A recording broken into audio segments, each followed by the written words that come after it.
Hi, I'm Pesto. As of filming this, May the 9th, in the European Union, it's Europe Day. Well, Norway is not in the European Union, so what better day than to travel to a country in the European Union? Together with some members of the MX-5 club in Trøndelag, the county we're in, we are going on a Harrytur, which can be translated to Harry trip in English, which is technically a derogatory term used to describe the action of going cross-border shopping. While I check my tire pressure, let's talk about the name Harry. The name Harry started to be used in the early 1900s when upper-class youth in the capital were to describe characters from the working class. The reason for this was that it was popular, especially amongst lower levels in society, to give children English first names, such as Harry. The term to be Harry still means that you are a bit weird or odd. I'm sorry to all the Harrys in the world, it's not personal. In modern times though, I doubt that anyone will judge you for going on a Harrytur.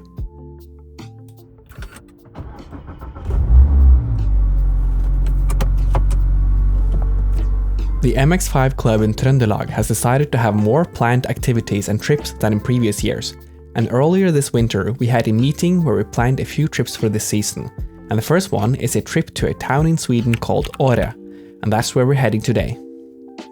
The trip starts here, in the middle of Norway in the city of Trondheim, and we'll be driving northbound along the E6 towards the airport, but we'll take a detour along what we call the Old Road, since the E6 is currently undergoing roadworks and it feels like you're driving through a construction site with lowered speed limits and such, but still higher tolls than the Old Road, which then makes it not worth it when you're only saving a couple of minutes.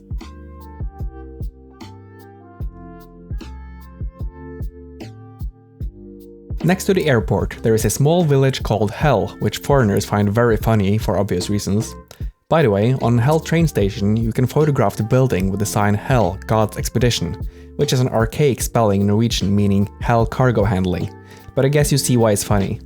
They have even put up a sign in the hills which sort of hints at the large Hollywood sign you can see in LA, only this one being way smaller. Nonetheless, this is where we'll pick up the last member joining the trip, the guy with the blue NA. After passing the airport, the shortest route would be to go east, but we'll continue north along the E6 towards Levanger, the town where I'm from. It's a longer route, but it makes more of a round trip, and it has twistier roads. Right before the town of Verdal, we'll go east on County Road 72, which finally is a bit more twisty.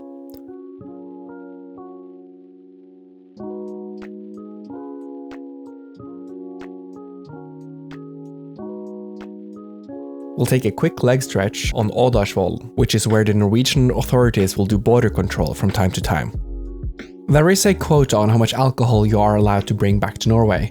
There is an app called Kvoteappen, which basically means the quota app, which helps you calculate how much you are allowed to bring. If you bring too much alcohol and don't declare the goods by paying the fee, they will take everything, not just what's over the limit, but all the alcohol you bought. So keep that in mind if you're going across the border with a lot of alcohol.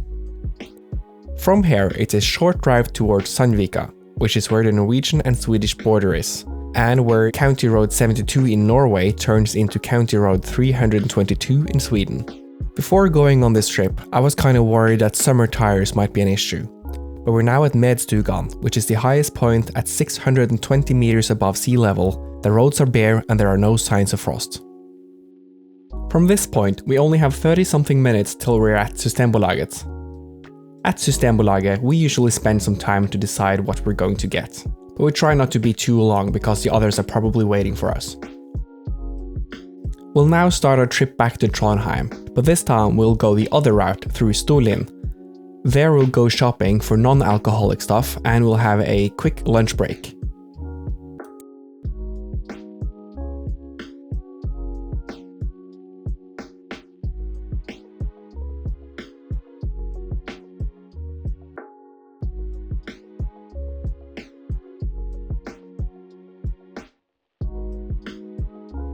Just a quick reminder to always pay attention to what's happening on the side of the road, because no matter how pretty you think these reindeer are, you wouldn't want them through your windscreen.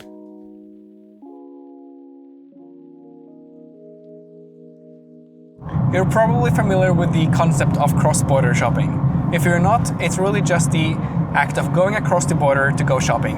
Usually because the prices are cheaper there, or they have a wider or different assortment of goods. In Norway, we have really high taxes on alcohol, which probably is a good thing. However, when the prices are less than half the price in Sweden, it's really tempting to just go across the border to buy alcohol.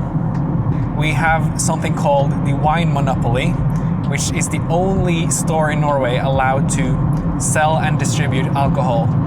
They are a government-owned company, which they also have the same in Sweden. It's called Systembolaget. So in Norway, regular grocery stores can sell alcohol up to 4.75%, while in Sweden the alcohol volume has to be less than 3.5% for it to be sold in regular stores. A bottle of Kronenbourg 1664 Blanc, for example, would cost probably around 45 Norwegian crowns, while in Sweden the same bottle costs around 19. A Brooklyn Lager costs around 43 Norwegian crowns, while in Sweden it costs 17.90 or something like that.